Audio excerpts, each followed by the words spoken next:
Good afternoon दोस्तों। और अभी आप देख पा रहे हैं स्क्रीन पे ये 2023 का केमिस्ट्री का एग्ज़ाम का क्वेश्चन पेपर है जो अभी अभी एग्ज़ाम हुआ है और बच्चे कितना ऑब्जेक्टिव क्वेश्चन सही किए हैं वो मैं आपको बताने जा रहा हूं और आप जांच कर सकते हैं कि आपका मार्क्स कितना आ रहा है। तो चलते हैं 2023 का केमिस्ट्री का ऑब्जेक्टिव क्वेश्चन और कुछ शॉर्ट क्वेश्चन जिसको आपने बना कर आया और आप कितना अच्छा कर पाए वो देखते हैं। तो इंस्ट्रक्शन तो सबको पता है, इस पे बात करने की आवश्यकता है नहीं, लेकिन अब हम लोग सीधे देखने जा रहे हैं क्वेश्चन को जो सेकेंड ईयर का है और अभी एग्जाम हुआ है। पहला क्वेश्चन है विच one of the following is non crystalline और एमोर्फस इन नेचर। इसमें कौन चारों है जो क्रिस्टलाइन है, सॉरी एमोर्फस है या क्रिस्टलाइन नहीं है। तो डायमंड आप जानते हैं हीरा क्रिस्टलिन है, ग्रेफाइट, कॉमन सॉल्ट और ग्लास, ये diamond, graphite, common salt, glass ये तीनों जो है सो क्रिस्टलाइन है, बल्कि ये जो है जो आप देख पा रहे हैं ग्रेफाइट वो नॉन क्रिस्टल है। तो आप में जो कोई भी सेकेंड नंबर में टिक लगाए उनका पहला का आंसर बिल्कुल सही है। अब आप देखने जा रहे हैं question number 2। An ionic compound has BCC structure with atom A occupying the corner of the unit cell and B at the body center, the formula of ionic compound is। तो हम लोग पढ़े हैं कि एक सिंपल क्यूबिक में 8 corners होते हैं और 8 कॉर्नर पे 1/8 कंस्टिट्यूएंट पार्टिकल्स होते हैं। 1/8 कंस्टिट्यूएंट पार्टिकल 8 जगह होगा तो एक होगा और एक बीच में होगा, तो टोटल मिलाकर 2 कंस्टिट्यूएंट पार्टिकल होते हैं बीसीसी में, और इसका जो फॉर्मूला होगा वो AB होगा। तो दूसरा का जो आपने 2 टिक लगाया होगा, तो दूसरा का क्वेश्चन नंबर ऑप्शन ए टिक लगाया होगा, उनका बिल्कुल सही आंसर है। अब क्वेश्चन नंबर 3 में चलते हैं। The molarity of the solution containing 5 gram of NaOH in 500 ml of aqueous solution. तो दोस्तों क्वेश्चन नंबर 3 का जो आंसर है वो 0.25 m होगा, 0.25 m। क्वेश्चन नंबर 4 में चलते हैं। Relative lowering in vapour pressure is equal to, relative lowering in vapour pressure is always equal to mole fraction of solute होता है। Relative lowering of vapour pressure में हम लोग पढ़े हैं कि ये सॉल्यूट के मोल फ्रैक्शन के इक्वल होता है, तो इसका जो आंसर होगा चौथा का वो 3 होगा। क्वेश्चन नंबर 5 देखते हैं। The charge required for the reduction of 1 mole of aluminium 3+2 Al is.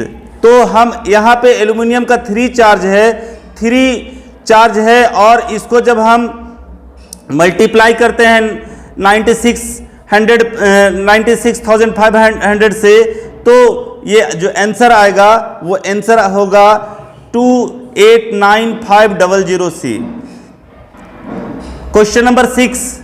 The unit of cell constant is. तो यूनिट सेल कांस्टेंट जो होता है, सेल कांस्टेंट का यूनिट जो होता है सो पर सेंटीमीटर होता है। सेल कांस्टेंट का यूनिट है सो पर सेंटीमीटर होता है, जिसको सेंटीमीटर इनवर्स भी कहते हैं। तो छठा को जो आंसर होगा वो cm पर होगा या पर cm होगा या इनवर्स में। Question number 7। R reaction is first order in A and second order in B। How is the rate affected when concentration of both A and B are doubled। तो जब दोनों को डबल करेंगे तो A और B 2 का power 1, A का power 2 और 2 का पावर 2, 2 का पावर 2, 2 दूना 4, 4 8, तो 8 टाइम्स जो है सो इंक्रीज कर जाएगा। और क्वेश्चन नंबर 7 का जो आंसर होगा वो 3 होगा। क्वेश्चन नंबर 8 में चलते हैं। Molecularity of a reaction can not be. तो किसी भी रिएक्शन का मोलिकुलरिटी जो है सो 0 नहीं होगा।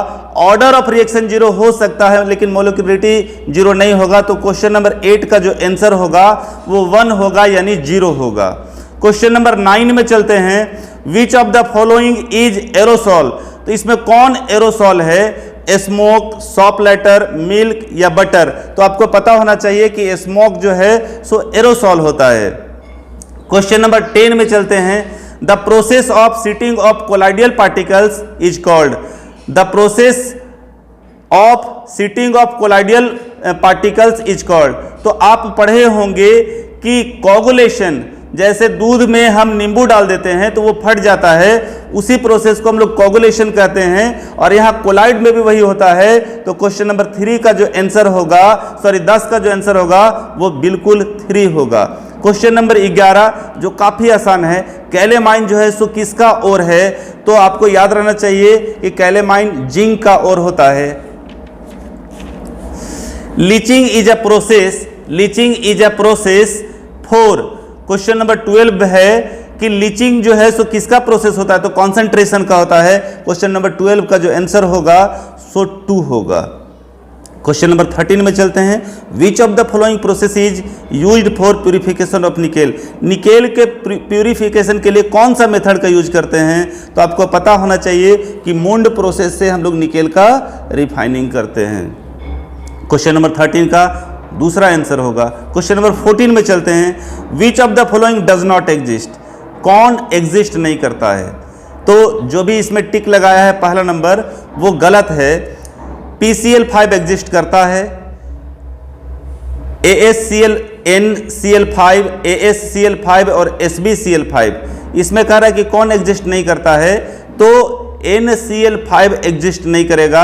आपको पता होना चाहिए कि PNAS और SB, PNAS और SB सारा जो है सो ग्रुप 15 का है और सबका वैलेंस इलेक्ट्रॉन 5 होता है, लेकिन ये जो है सो एग्जिस्ट नहीं करता है NCl5। क्वेश्चन नंबर 15 में चलते हैं। Process of commercial production of nitric acid is? तो हैबर प्रोसेस से हम लोग नाइट्रिक एसिड का प्रोडक्शन करते हैं, और ये बड़ा लार्ज स्केल है, और कॉमर्शियल स्केल पे हम लोग इसका प्रोडक्शन करते हैं हैबर प्रोसेस से। क्वेश्चन नंबर 16 में चलते हैं। Which of the following acids is a try basic acid? कौन है सो ट्राई बेसिक एसिड है? H3PO3, H3PO2, HPO3, H3PO4।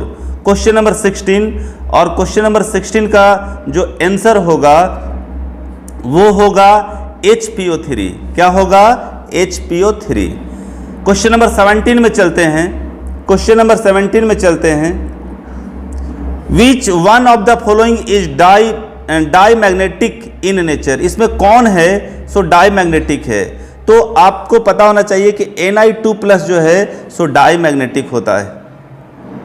Question number 18 में चलते हैं। Colours of transition metal ions are due to absorption of light of some wavelength, this result in. The colours of transition metal ions are due to absorption of light of some wavelength, this results in. तो d ट्रांसेशन होगा। क्यों? क्योंकि P को हम लोग ट्रांसेशन element नहीं कहते हैं, ये डी और एफ को इनर ट्रांसेशन बोलते हैं, एस और पी को रिप्रेजेंटेटिव बोलते हैं। तो निश्चित तौर पे ये डी ट्रांसेशन होगा। 18 का नंबर 1 ऑप्शन आंसर होगा। अब क्वेश्चन नंबर 19 में चलते हैं। Which of the following is एम्बीडेंटेड ligand? इसमें एम्बीडेंटेड लिगेंड कौन है? तो Cn- जो है सो एम्बीडेंटेड लिगेंड है। 20 नंबर क्वेश्चन है। CH3CH2Cl को Ni से रिएक्शन करवाते हैं, और रिएक्शन के बाद in the presence of acetone CH3CH2I यानी इथाइल आयोडाइड बनाता है। तो ये रिएक्शन को हम लोग क्या कहेंगे? तो फ्रिंकलिन रिएक्शन बोलेंगे। क्या बोलेंगे? Franklin reaction, sorry Finkelstein reaction. Question number 21 में चलते हैं। Which of the following will react faster in SN2 reaction? इसमें कौन जो है सो SN2 रिएक्शन में फास्ट रिएक्शन करता है? तो आपको पता होना चाहिए कि 1-ब्रोमोपेंटेन जो है सो SN2 में फास्ट रिएक्शन करता है। और 12th क्लास में हेलो एल्केन और हेलो एरीन चैप्टर में SN2 रिएक्शन में आपने इसको ऐसा पढ़ा होगा। क्वेश्चन नंबर 22 में चलते हैं। Which is the IUPAC name of CH3O-C2H5? हमने आपको IUPAC का लगभग 3000 नाम बताया, जिसमें यह कॉमन नाम है मिथेऑक्सी इथेन जो है सो इसका ऑप्शन नंबर 3 आंसर है क्वेश्चन नंबर 22 का। Question number 23, hydration of propene in the presence of dilute H2SO4 gives? जब प्रोपीन को हम H2SO4 की उपस्थिति में रिएक्शन करवाते हैं यानी हाइड्रेशन करवाते हैं तो ये बनाता है टू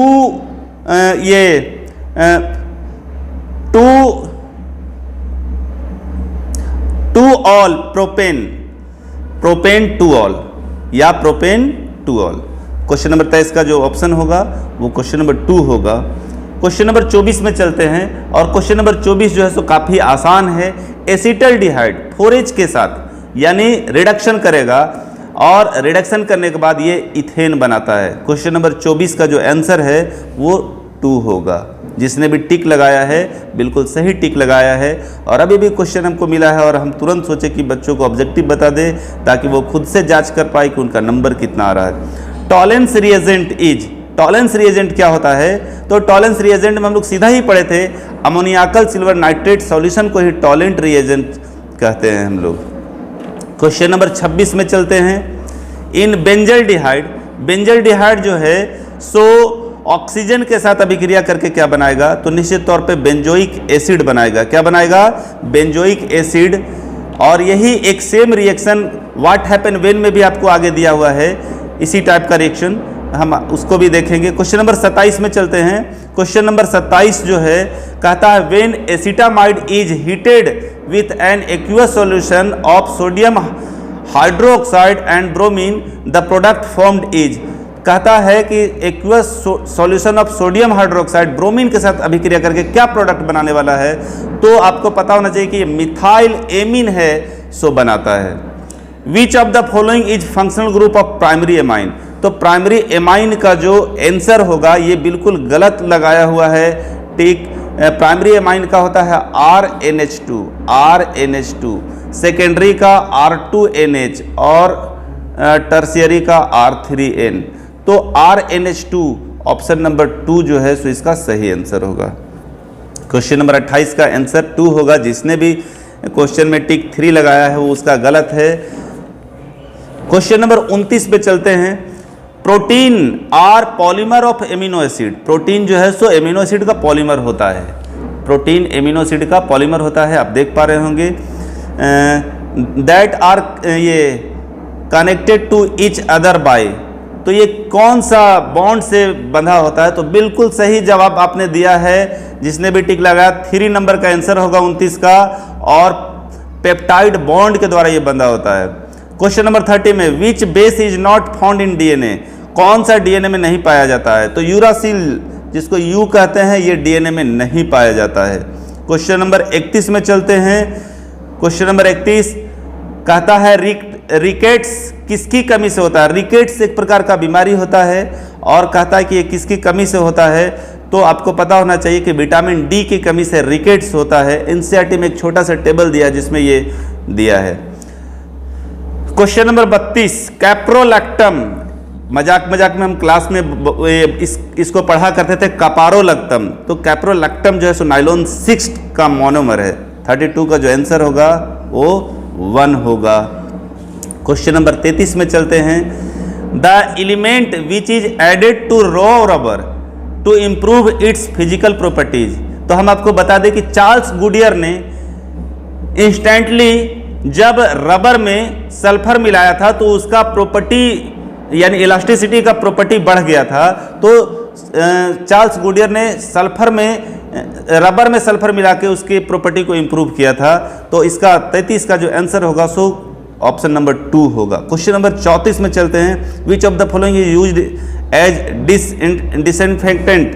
तो 0.2% फिनॉल। ये काफ़ी बढ़िया क्वेश्चन है, कई बार एग्जाम में पहले भी आ चुका है। 0.2% फिनॉल जो है सो इसके लिए यूज किया जाता है। और लास्ट ऑब्जेक्टिव क्वेश्चन देखते हैं। Barbituric acid is an example of. ये बड़ा बढ़िया क्वेश्चन है। बारब्यूट्रिक एसिड जो है सो किसका एग्जाम्पल है? तो टर्क्यूलाइजर प्रशांतक का जो है सो एग्जाम्पल है। और आप देख भी पा रहे हैं। अब हम ये 35 क्वेश्चन में आपका कितना आया जरूर कमेंट करें। आप बनाए हैं तो आपका कितना आया। और पार्ट बी का हम कुछ ऑब्जेक्टिव क्वेश्चन जो 7 दिया है जिसमें 5 आपको बनाना है, हम 7 क्वेश्चन का आंसर कर देते हैं। और आज यहीं पे सेशन को रोकेंगे और आप देख पाएंगे कि 35 और 5 40 नंबर में आपका कितना नंबर आया। तो देखते हैं। कहता है कि प्रथम कोटि यानी what is the unit of first order rate constant, first order rate constant का यूनिट क्या होगा सो बताइए। तो आपको पता होना चाहिए रेसिप्रोकल सेकेंड्स, इसका आंसर क्या होगा, तो रेसिप्रोकल।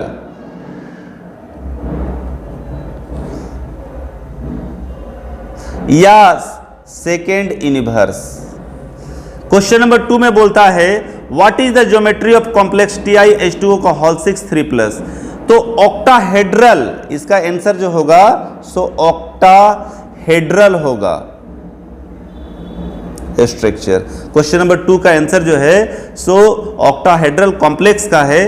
तो पूछ रहा है कि इस कॉम्प्लेक्स का क्या होगा, तो ऑक्टाहेड्रल स्ट्रक्चर या कॉम्प्लेक्स लिख सकते हैं। क्वेश्चन नंबर 3, आवर्त सारणी में सबसे अधिक विद्युत ऋणात्मक तत्व कौन है, which is the most electronegative element in the periodic table. इसको हम लोगों ने फर्स्ट ईयर में भी पढ़ा, सेकेंड ईयर में पढ़ा कि आवर्त सारणी में नीचे से ऊपर और बायां से दायां, डाउन टू अप और लेफ्ट टू राइट में जो एलिमेंट होगा वो ज्यादा इलेक्ट्रोनेगेटिव होगा।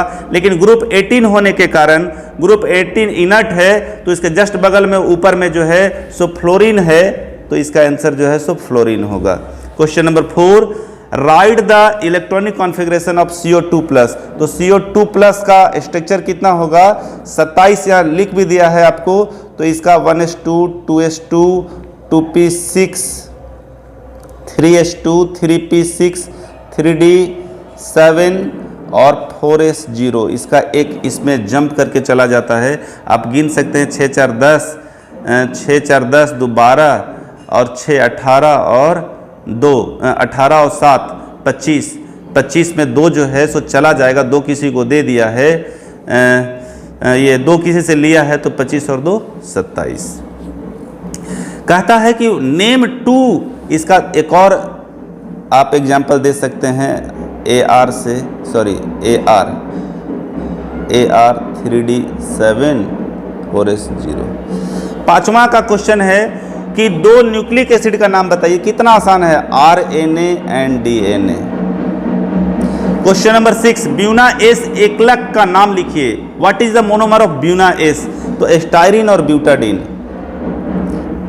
Styrene and butadiene. और लास्ट जो ऑब्जेक्टिव क्वेश्चन है, कह रहा है कि नेम एनी वन एंटासिड, एक एंटासिड का नाम बताइए। तो एल्यूमिनियम हाइड्रोक्साइड, मैग्नीशियम कार्बोनेट, ये सब जो है सो एंटासिड का एग्जाम्पल है। हम लिख देते हैं ताकि आपके ध्यान में रहे, हाइड्रोक्साइड। तो और भी क्वेश्चन मैं नेक्स्ट वीडियो में लेकर आऊंगा। आप जांच कर लीजिए कि आपका कितना में कितना नंबर आया, 5 इसमें और 35 ऑब्जेक्टिव, टोटल 40। बाकी लॉन्ग क्वेश्चन है और काफ़ी बढ़िया, काफ़ी इजी क्वेश्चन दिया है। आपने बहुत अच्छा किया होगा ऐसा उम्मीद है। आज के लिए इतना ही, बहुत बहुत धन्यवाद।